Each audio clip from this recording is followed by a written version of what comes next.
Da, da, da, da, da, da, da. Hello gamers, Magehammer here.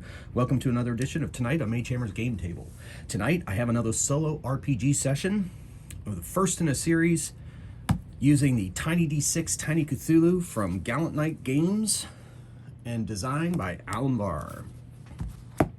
I've been a huge fan of Tiny D6 series for a couple years now. I'm a patron of their Patreon. It was on sale. Tiny Dungeon 2E was on sale for, one of the drive-thru RPG deals of the day. I was looking for a very minimalist system at the time with D6s, and boom, there it was right there, like a marriage made in heaven.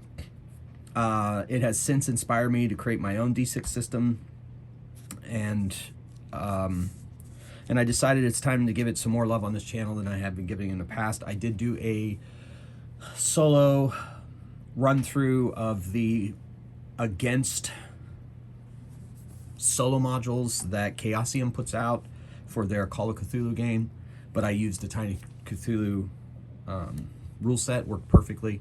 You can check out those videos. There's a playlist for them.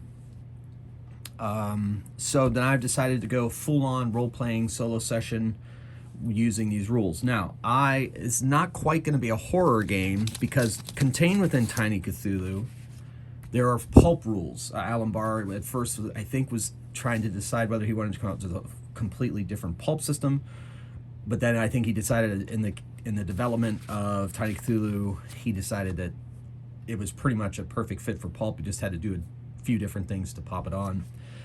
So I'm going to be using the Tiny Pulp rules because this is going to be a pulp campaign. There's going to be very little, if any, horror, but of course I'll mix in a little depending on how the campaign goes.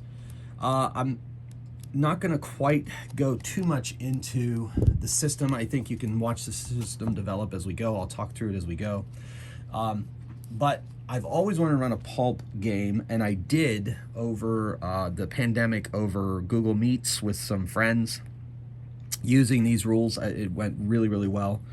And so now I've decided that I want to put it on the channel, but for the longest time I couldn't quite figure out exactly how to make that work. Dungeon crawls are easy. You just get some dungeon tiles, pull them out, you roll random encounters, maybe put a narrative in there, have the narrative develop. Those that do solo RPGing or RPGing in general know how that works. And then I found the side quest decks, Pulp Adventures. So these are published by Inkwell Ideas, and they have a whole range of randomizing and they have dungeon geomorph dice, which I have quite an extensive amount of those. Those will eventually make their way to this channel. But the side quest decks, basically each card gives you an adventure. I don't want to spoil too much, but let's say, so it gives you a map on one side and it gives you a quest on the other. And this particular pulp section, it looks like, from what I've looked at through this deck, that they've taken real life artifacts and a few mythical artifacts from actual world history, and have turned them into quest ideas. There are 69, I think. Wait, no more than that. Nope, 69. There are 69 actual scenarios, and then there's other quest ideas on the last 70, 71, so forth, yeah. So I thought there were more than that, but apparently I miscounted. Either way, each one is a self-contained adventure that you would use in a pulp campaign. So I'm going to use that to help randomize / set up for the solo campaign for this pulp edition on my channel. Pulp has been something I've been fascinated by since Indiana Jones, basically. When I went to see Raiders of the Lost Ark in the theater way back at the beginning, it changed my life. And from that point on, I've been fairly fascinated with the whole pulp idea, and then pulp RPGs, and then then getting into the other pulps, like crime pulps, / precursor to superheroes, the Spider. I've done a little Doc Savage, but mostly like the Spider is one of my favorite pulps. and I've collected many reprints of those stories and so forth. But also, you know, classic Go Explore, Tomb Raider, Indiana Jones kind of pulp stories are probably my favorite kind. So that's what we're going to be doing here in this particular series. Well, enough preamble. We're going to get into the game. I have not yet tried this off camera, so you are sharing this experience with me right now. I have the basic idea of how I think this is going to go, and then we're going to see if it actually ends up being effective. Here's the rule book. Set that off to the side. Use it when I need it. Then I got to my rule thing here. Grit is basically bennies from Savage Worlds, kind of, but you can do up to 3 things. I can reroll a failed test. I can get, they can suddenly, it's like a second win from D&D 5e. Basically, you gain more hit points. And then also, if an attack could hit you, you could spend 3 grit to get rid of it. So grit is going to be represented by these old Savage World bennies here. Each character begins each session with 3 grit. Dramatic knockout. If all your attack dice show 5 or 6 on their face, the opponent is immediately knocked out for 1d6 minutes. This does not apply to attacks made with disadvantage. You're going to see how that works going forward. Experienced heroes. These heroes start with 4 traits at the start. So if you are familiar with Tiny Cthulhu D6, you know they get 3 traits, and normal investigators get 4, but all start with 4. And then I gave one, and I gave an extra one to investigators too. So they basically start with 5 traits. That's how I did that. And in Inured to Horror, this rule helps heroes resist corruption loss better. After heroes pass corruption test, they never have to test for that again. So that's part of the horror of this. You know, like Pulp Cthulhu kind of mixes horror and pulp together, and pulp allows you to live and survive better, and so that allows that. But I don't know if we're gonna have a lot of call for that in these scenarios from 1 or 2 that I've actually looked at. I don't want to look at too many of them because I didn't want to spoil the surprise. So the heroes are heroes that I created for short stories and also for my pulp gaming. And they are the Intrepid Society, and there's basically only 3 members of this Intrepid Society. Dr. Alastair Wickham, he's an investigator, coming from a family of bankers. He's educated, has eidetic memory, sound mind, perceptive, and insightful. You'll see those traits come into play as we go. He is proficient in the ranged weapon group and mastered in the pistol. And his belief is only knowledge will evaluate humanity. Then Xander Chance is his protege. He's an explorer. He was raised by farmers. He's American. Alastair Wickham is English. He has the adventure and daring traits from his explorer archetype, and then he has brawler, tough, resolute, and survivalist. He is proficient in light melee, and he's mastered in the machete. He also carries a Colt 45 M1911A1. His belief is, I'm tougher than anything the world can throw at me. And then finally, Dr. Tessa Stewart, a rarity in the 1920s, a woman with a degree, a PhD degree. There were very few. I did my research. There were few, but they existed. And I think that that's important. So Dr. Tessa Stewart, she's an investigator. Her family were newspaper owners. She's educated, charismatic, tough, and she's a pilot as well, which is also a wonderful rarity. And I'm happy to bring her to the world. She is proficient in the ranged weapon group and is mastered in the pistol. And there's no limits to what she can do. She's inspired by many of the students I've had over the years that I feel have really inspired me. So, that being said, those are your heroes for today. And this is basically a screen. Of course, back to Kickstarter, Tiny Cthulhu. Has my enemies chart on it. That's the thing I'm most looking for. So when they come upon enemies, Tiny D6 is wonderfully minimalist. I will be able to set up those enemies quicker. Okay, so that being said, yes, so it's taking place in the late 1920s. I have figured out a way to randomize this. Going to roll. This will be the 10s and this will be the 0s, and I'm going to roll a random quest for the party to go on, and we'll see how this plays out.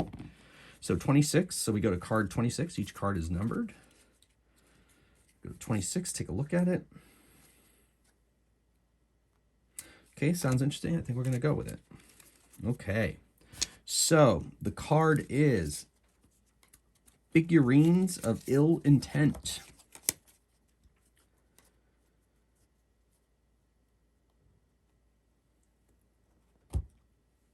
All right, so it's going to take a few seconds for me to... I don't want to give away too much, so I'm not going to show the card yet, but I might show it at the end, or else maybe it'll be figured out as I go.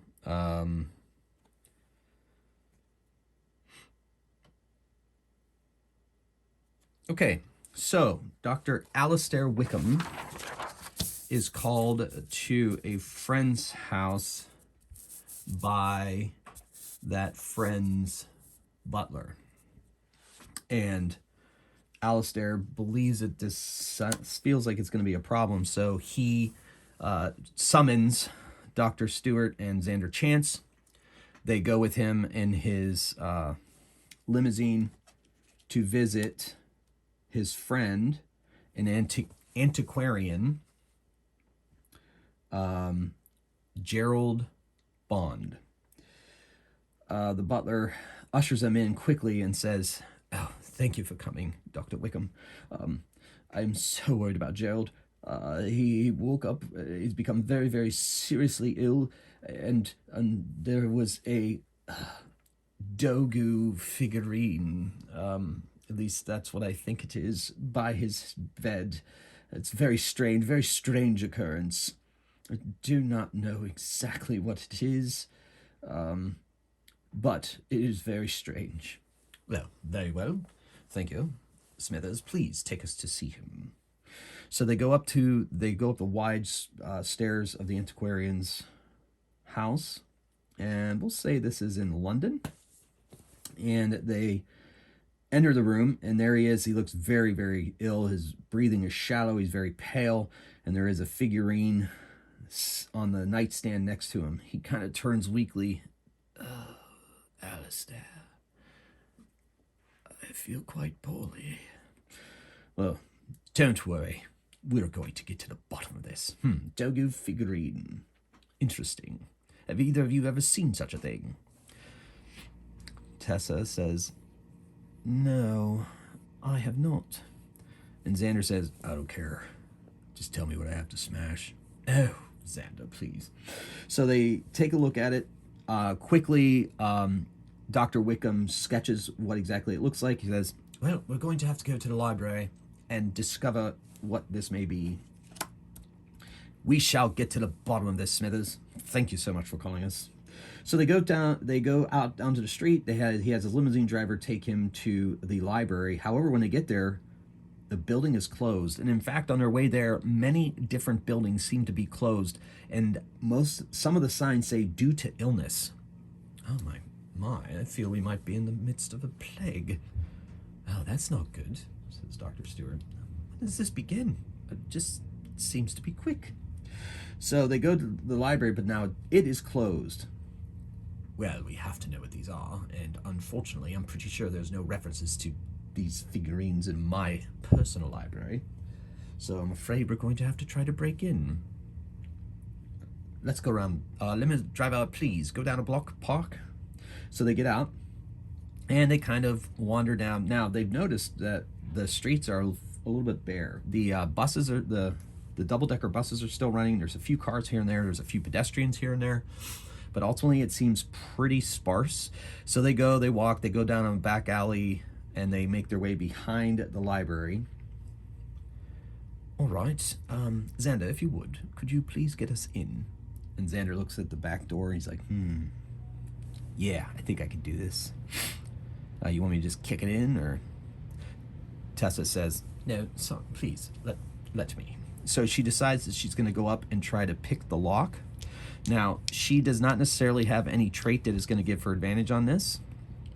And she has some writing utensils, and so she's jimmying the lock. So she's doing her best to open it, so I'm going to give her disadvantage in this game. That means you roll 1d6. If you get a 5 or 6, you are successful. So she's going to try to jimmy the lock with her tools that she has on her, and she gets a success. So click. See, brains over brawn every time, my good man. Yeah, whatever. And so she opens the door. And she gestures for Dr. Wickham. He enters in. They go into the library. They make their way to the card catalog. If you are younger than a certain age, card catalog is how they used to organize books in a library. Now it's all on computer. Anyway, so this is the 20s after all. And so they get in, and then they research the Dogu figurines, and they discover that these figurines have been associated with ancient peoples, that they have shown up in times of plague. So apparently they are a vector for plagues, whether that's supernatural, whether that's somehow, it's unclear in the lore, but now they know that these things are more than likely the things that are responsible for it. And even if they aren't responsible for it, they tend to show up every time there is a plague.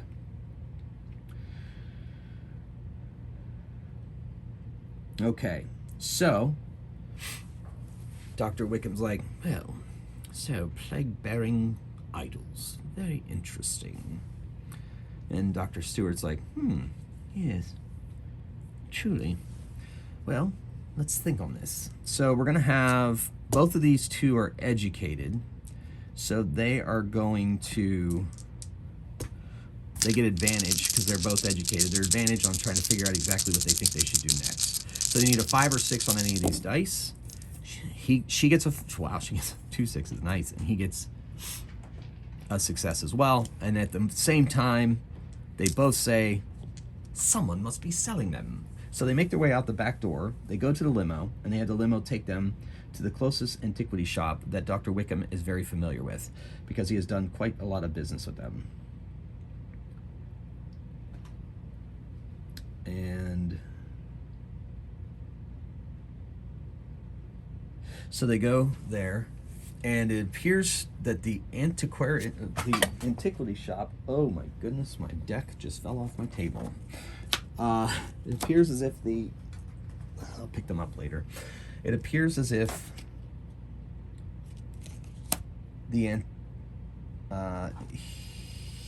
he is there, and then they walk in, and he is the shop owner is an older man, white halo hair. He's coughing a bit. Dr. Wickham, it's been a while. How can I help you? We were wondering if you have sold any of these lately. And he says, yes, I have actually. And then Tessa says, so who bought them? And he says, well, I received a letter asking for them to be delivered to a certain address. Can we have that address? Says Xander. Absolutely. Because ever since I handled those figurines, I've been ill. Yes, that's true. Please, could we have the address, please? And so he brings them out a ledger, shows them a ledger and gives them the address. It is on the east end of London. And they're like, yes. Alistair Wickham has an eidetic memory. He memorizes the address. He says, thank you, and please take care of yourself and get some rest.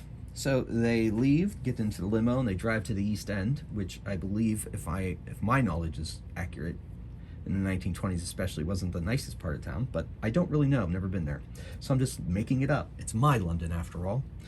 And so they get there, they get out of the limo, and they start making their way towards this rundown-looking building. And then there is a low growl. Sorry, I need to pick up my cards. It's starting to bother me. Scattered all over the floor. Should have put them back in their tuck box after I pulled tonight's quest. All right, so low growl, and there are 3 mangy-looking dogs who are foaming at the mouth, come around the corner. They're obviously ill, and they are springing to the attack. So it's initiative. Now, the way initiative works in the tiny games, For the longest time, the tiny games were roll 2d6, add up the totals, and then whoever has a higher total goes first. However, in the most recent incarnations of the rules, they've revised certain things, and in Tiny Spies, I believe, which is one of the most recent publications of Gallant Knight games for Tiny D6, they went to make a test, and if you get a 4 or higher, if you get a success, not 4 or higher, sorry, that's my game. If you get a success, you go before the enemies. If you don't, after. And I kind of co-opted that for the most part for my systems, my 6 dice systems that you can find on my channel that I play through. Anyway, so they're going to roll. It's just a regular test. I don't think any of them has anything that gives them advantage on initiative. So this is these smoky gray black ones are Dr. Wickham. These greenish blue ones are Dr. Stewart, and Xander Chance rolls these orange ones. They need if they get a 5 or 6, they go before the animal. Oh my goodness, the animals are on them. Well, I guess that kind of makes sense in the way the narration was running, is that they get ambushed. So the animals attack, and these are low threat, and so they have 2 hit points each, and they attack. I'm going to have them, if they are successful on their attack, I'm going to have whoever they hit make a test or be knocked prone. All right, so the first one, I think since there's 3 of the animals, 3 of the animals will attack. Well, you know what, I'm just going to, I'll randomize it actually, because Xander's kind of standing in front of them, so I'm going to randomize it. So the first one attacks Dr. Wickham, second one attacks Xander, and third one attacks Xander. So 2 on Xander and 1 on Dr. Wickham. So we'll do Dr. Wickham's attack first. It snaps at him, and he manages to dodge out of the way, and he has pulled his pistol. And then there's 2 attacks on... Oh, Xander is hit. Xander has to make a test or be knocked on his butt. And he makes the test easily. He's not knocked on his butt. However, he takes a point of damage. So I'm going to track his damage on my pad. For next video, I will end up having some dice out to track, but I did not grab them this time. So I'm going to track them on my LED tablet, and some of you have seen some of my other videos. It's saved me tons of scraps of paper. All right, so Xander is looking at, he has 9 hit points. He has a tough trait, and now he is down to 8. Dr. Wickham has a 6, and Dr. Stewart, she has 8. All right. And then the second attack on Xander is a miss. So now it's their actions. Dr. Wickham, he's going to fire the pistol, but because it's a ranged weapon and it's short, he has disadvantage. So he's going to take a shot at the creature in front of him. It's a 5 or a 6. Ooh, hits. And he does 1 damage. So that creature is down to 1 hit point. And then the 2 on Xander. Xander takes his machete, and he all right, so you get 2 actions, actually, in Tiny D6 games. So Dr. Wickham's going to take another shot at the same creature. Disadvantage again. And he misses. And so now it's Xander's. Xander's going to take a swat at his. He has advantage with a melee weapon, and then machete's mastered, so you have advantage with your master weapon. You have a standard test with any weapon that's in your melee group that's not that one, and then like if he were to fire a pistol, he would fire at disadvantage. That's how weapon proficiencies work in Tiny D6 games. So he has advantage. He's going to smash one down with his machete. He hits it and does 1 point of damage. But these creatures, they're foaming at the mouth. They're obviously ill, and they are in no way afraid of the people they are facing. And then Dr. Stewart is going to raise her pistol and fire at the one on Dr. Wickham. She is not near. Tiny D6 uses 3 zones: near, close, and far. And she is close, so there is no penalty to use a ranged weapon. And she misses. She had advantage. She misses. She could use grit. She's going to use a grit point, and she's going to re-roll a test. And she gets a success and kills the dog rabid dog, or well, not one from a rabbit or not, but anyway, the sick dog that is attacking Dr. Wickham.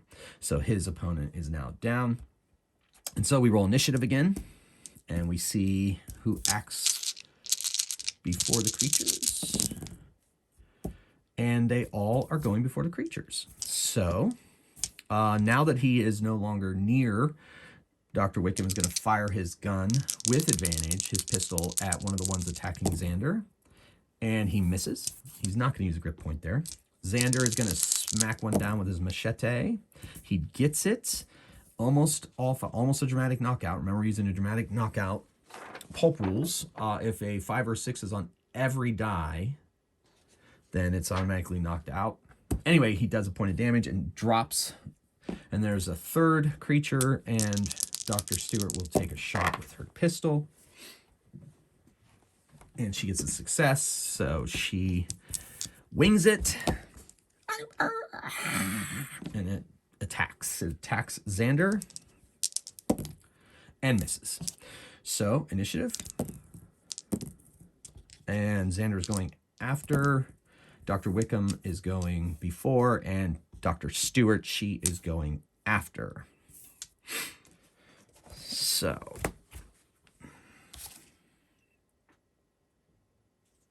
all right. So Doctor fires off his pistol and gets a hit and drops the dog. Gunfire resounding throughout the East End. Okay, quickly.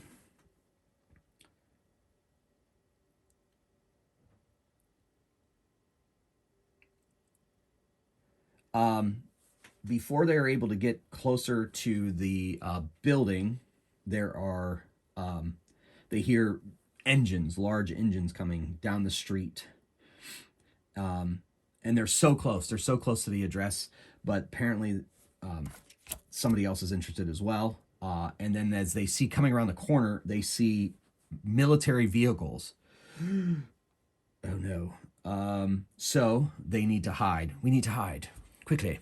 Oh my goodness, my limo's sticking out like a sore thumb. Well, whatever. We need to hide. So he's going to, he doesn't have anything stealthy wise. So he goes and hides. There are a couple buildings down from the address when the military comes around.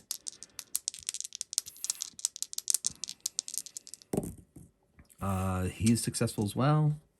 Oh, I rolled for Dr. Stewart. So this will be Dr. Wickham. Oh, Dr. Wickham is not. He's going to spend a grit. Reroll that. And he is unsuccessful. So he is kind of standing. He goes to run behind a vehicle. And the troops show up outside of the other building. And one of the soldiers, they jump out of the backs of the troop carriers, and one of the soldiers says, "You there, halt! You're not to be in this area." And Dr. Wickham's like, I'm sorry, I got lost. All right, so he's gonna try to fool the I of course will leave. I will leave. And he starts walking down the street away from the address where the Dogu figures were given.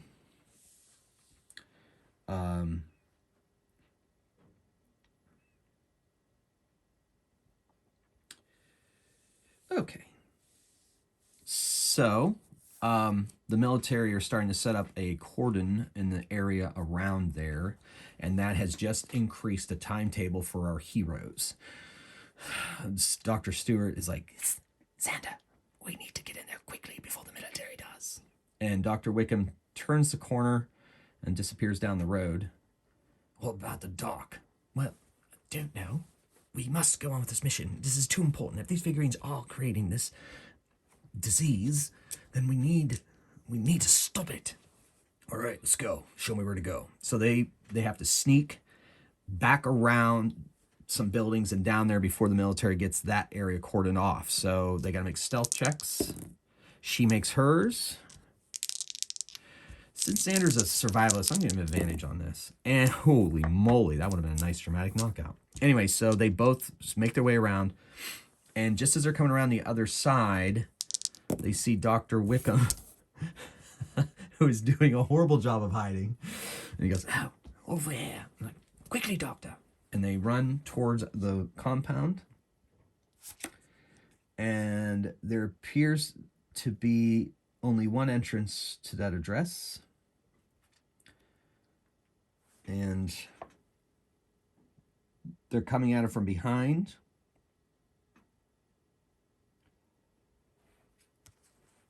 And each one of these cards comes with a map. This is the address where the figurines were delivered to.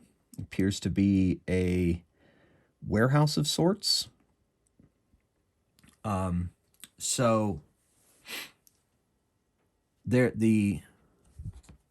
our heroes are approaching from behind, and there's nothing there. There's like literally nothing. So they're gonna have to come around here before the military can get here. But it looks like this is fenced off. So they're gonna have to go around the fence, come up here, and this looks like a guard shack. But there doesn't appear, I'm assuming that these indicate where there are enemies. So there's nobody in the guard shack, and there is a gate. So they're gonna have to try to climb the gate or break through this door here. So they're gonna try the door first. Dr. Stewart tries to pick the lock, and she does. So they go into there, and they come out the other side. I don't know, it's a Quonset hut or whatever it is. And then over here, I'm going to see if this person sees them. He does. And he points his pistol out as they come out of this door and fires. It'll be shooting at Xander, since Xander is the first one. And this is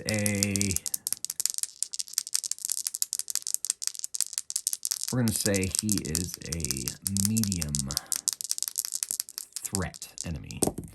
He fires his gun, pew, and shoots off the Quonset hut and does no harm. We'll say that seeing them was one action and firing his gun was the other. So they quickly run up. There is a gate here, a door, like a garage door. So they run up here to get away from that window and put their backs against the wall. "We need to get that door open." "I'll get it." And he walks out. "Cover me." So Xander is going to make a strength test, or there's no really strength, it's just a test, but since he doesn't have anything that really gives him any kind of advantage on that, he gets just 2 dice.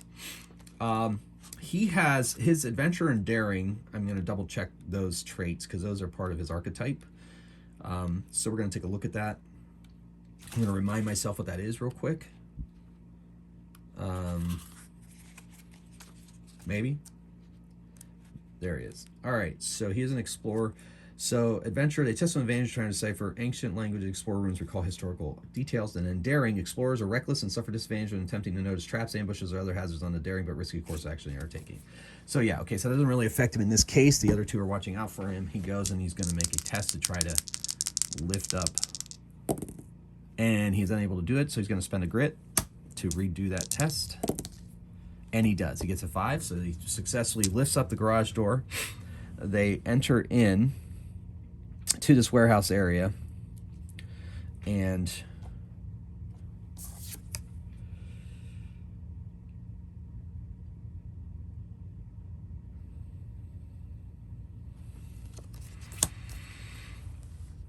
this one had a pistol. He remains on guard duty, but this guy hears the door open and runs down here, and this one also runs around. This is an elevated scaffold, so he's up there. He comes around and he's around the corner, so he's gonna have some cover. And this one also has some cover, and they're going to open fire on the heroes as they enter into this compound. And just as they get into the compound, they let the door slam behind them. We're gonna roll initiative. So if they roll a success, they go before the creatures. If they don't, they go after. So Dr. Stewart will be going after, and Dr. Wickham and Xander are going before. So Xander just runs. This guy, they're both on the elevated level. So Xander's going to run and get up these stairs, and that's going to take 2 actions to get up there, but he's going to be right next to the guy on his next round. Then Dr. Wickham is going to move over to here and fire at this guy here. I could probably use tokens to indicate where they exist. Don't really have tokens currently. It's close at hand, so I'm going to use these dice. So we got one guy here and one guy here, and there may be one or two more hidden, and the guy that's on guard duty is not yet moved towards them. All right, so Dr. Wickham takes a shot at the one on the left and hits. Almost a dramatic knockout. So takes a point of damage, and he's going to fire, or he had to move to get into position, and he fires. That's his 2 actions. Now it is their actions. One takes a shot at Dr. Wickham and hits Dr. Wickham. Dr. Wickham is now at that many hit points, 5. And then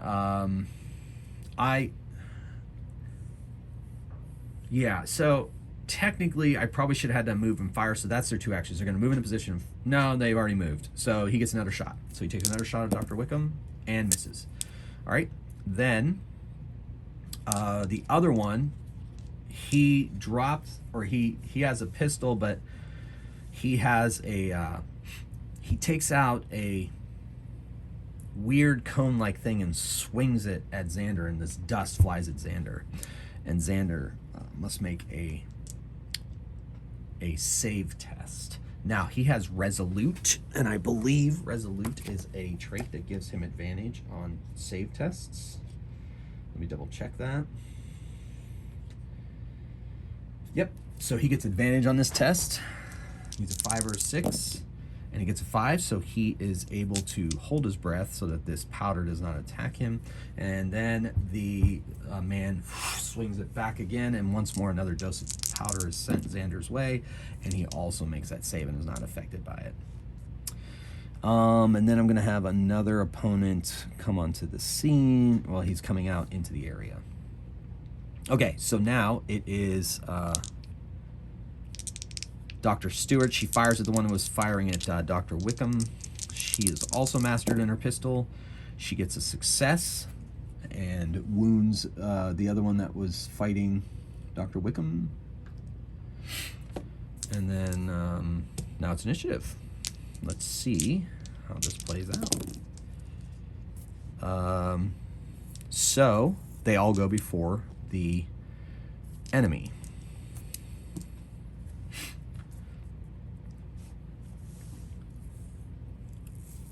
All right, so machete time. One success. And he takes a backswing and attacks him again and hits him again. All right, cut him twice. Dr. Stewart fires her weapon at the one that was firing at Dr. Wickham, and she hits and takes him down. He drops to the floor. He is out. And then we have a... Yeah. Okay. So one is gone. One is still up, and then the guy over here walks out and says, "What do we have here? Interlopers. I'm afraid you are too late. The illness is spreading across London and soon will cross across the globe. Not if we can do anything about it," says Xander. And that guy attacks Xander. He tries to use his powder again. And this time Xander fails, but he's going to use a grit to re-roll, and he makes it. And the second, he makes it again.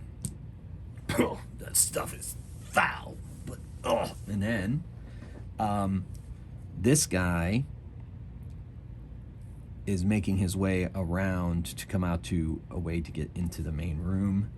So that was his action, and then the leader man is like, and he has a pistol, but he's far, so he's gonna have disadvantage to fire from that distance, and he takes a shot at well, he really can only see Xander, so he's gonna shoot at Xander, but he has disadvantage, and he misses, and he fires a second shot, and he hits. So Xander is winged for a point. And then, let me see.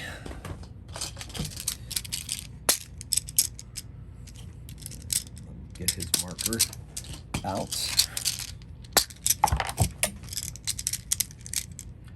He is here. All right, so now, and another guy will be coming soon. Initiative. Things are heating up. Xander goes, as does Dr. Wickham and Dr. Stewart. They all go before the enemies. Xander takes a swat with his machete and takes down his opponent. And then Alistair and Dr. Stewart pop out of cover and fire, and then pop back. So I'll say that they split their moves, so that's a movement and a shot, so they only get one shot. But it's the distance is disadvantage. So she hits the big guy, and Dr. Wickham does the same, pop out and shoot, and he hits. And then the enemy, enemy pops out of a door here down on the lower level, and the boss man is here as well. And he moves here and fires at Xander without the disadvantage now that he is near, close, and far. Yeah, now that he's close, he has regular. He's going to be mastered in his pistol, we'll say, because he's an exceptional enemy. So he fires off at Xander and hits Xander. So Xander is winged.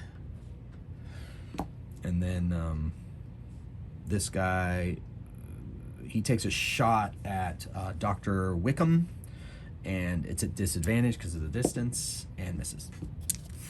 Okay. So it's initiative. And oof. So only Xander goes first. So Xander is going to move towards him and attack the leader man. But as soon as he gets close, the man, he has to make a save test, and he doesn't. He's gonna use his last grit point. He does.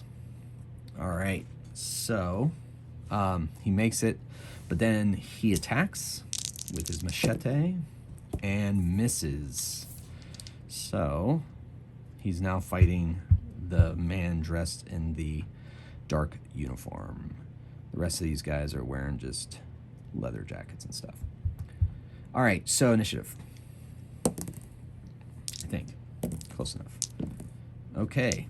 Oh, no, wait. They go after. I'm sorry. That was Xander, now the bad guys. So the bad guys attack. This guy,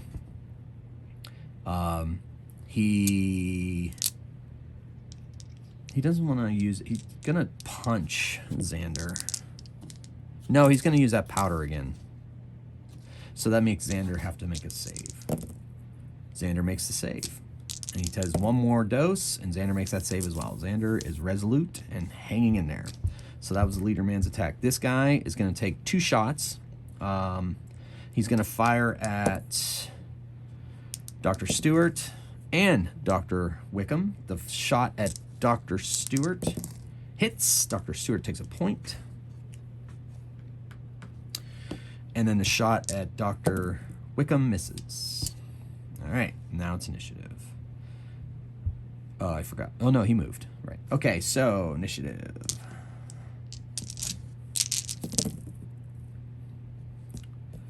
All right, so Dr. Stewart goes after. Xander and Dr. Wickham go first.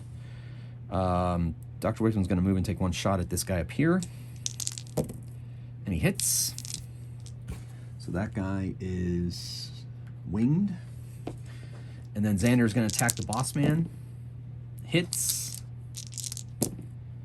And misses. So he does 1 damage. And as he's close to this man, he has to make another save test.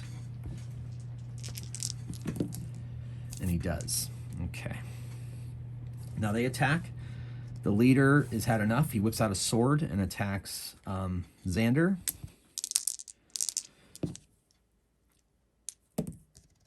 hits. Xander takes a point of damage. And then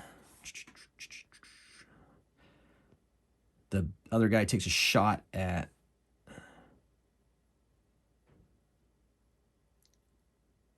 shot. I guess he's already attacked. So now she goes. Got kind of out of the order there. So she's shooting the guy up on the scaffold, and it is a miss. She's not going to use a grit. She has a feeling she might need that for something else. Second shot hits that time. And so it's down 1. Now it's initiative. Oh my goodness. Except Dr. Stewart goes first. The other two go after.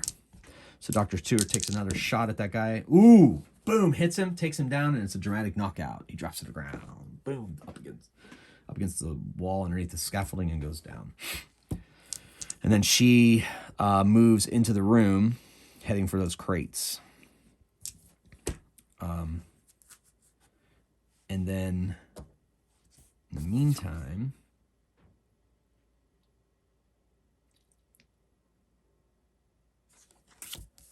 the military doesn't seem to be moving yet. So the leader, once again, powders Chance. He makes his save, and this time then he attacks with the sword. And misses. And then Dr. Wickham takes a pot shot at that guy. He moves and shoots one shot and misses. Initiative. So they hear the military outside, but nothing currently is happening yet. So looks like Xander will go after the bad guy. Wickham takes a shot, hits the leader, takes another shot, and misses. Dr. Stewart heads to this crate and opens it, and inside are a few more figures. And then the bad guy attacks Xander and misses. And then attacks Xander again and misses. And then Xander attacks with his machete. Why are you doing this? Messing with the world. And then he says, 'cause I can. All right, he misses both times. So now it's initiative. He says, the world shall suffer and die for the greatness of the death god. All right, so Dr. Stewart and Dr. Wickham are going before the cult leader, and then he goes. So Xander's going last. So the cult leader is going. So she shoots her gun from where she is, but she's far enough away that it's disadvantage, and she still wings him. And she takes another shot and hits, and that takes him down against the wall and down. And then suddenly a fire starts to erupt. The military has finally started a fire in this area. Apparently they have orders to burn this place down, and our heroes need to escape. So the way out front is blocked, so they're going to have to run up these stairs and then find a way that guy came in. They get up on the roof. They dangle off the back and drop. And then they try to climb the fence and go over the fence.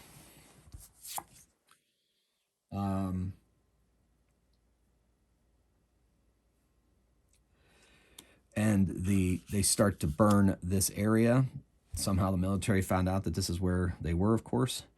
And our heroes manage to make it to the limousine, which is outside the military cordon, and they drive off into the night.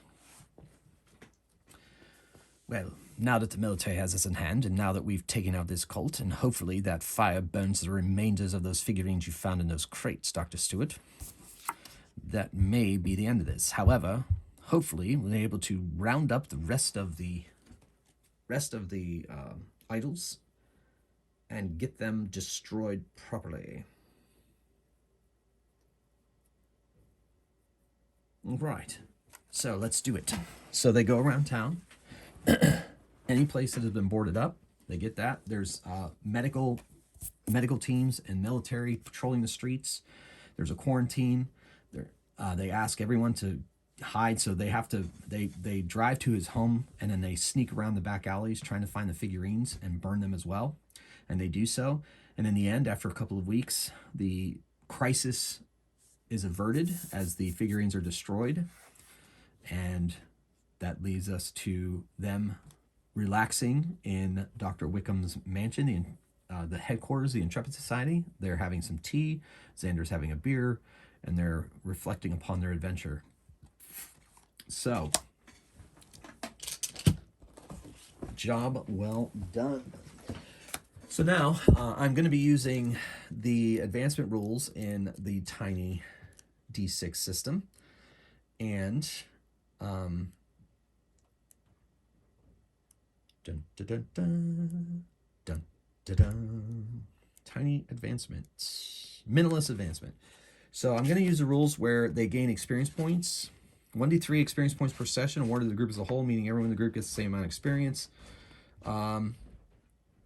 So I'm going to give them, they did really well.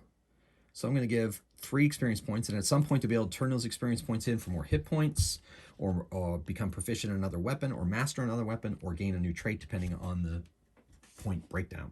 So they're going to get 3 experience each. I'll make a note. They're currently at 3 after that first adventure. And that was card 26, Figurinesville Intent, and they each received 3 XP. Now, so these Inkwell cards, let me show these real quick here at the end.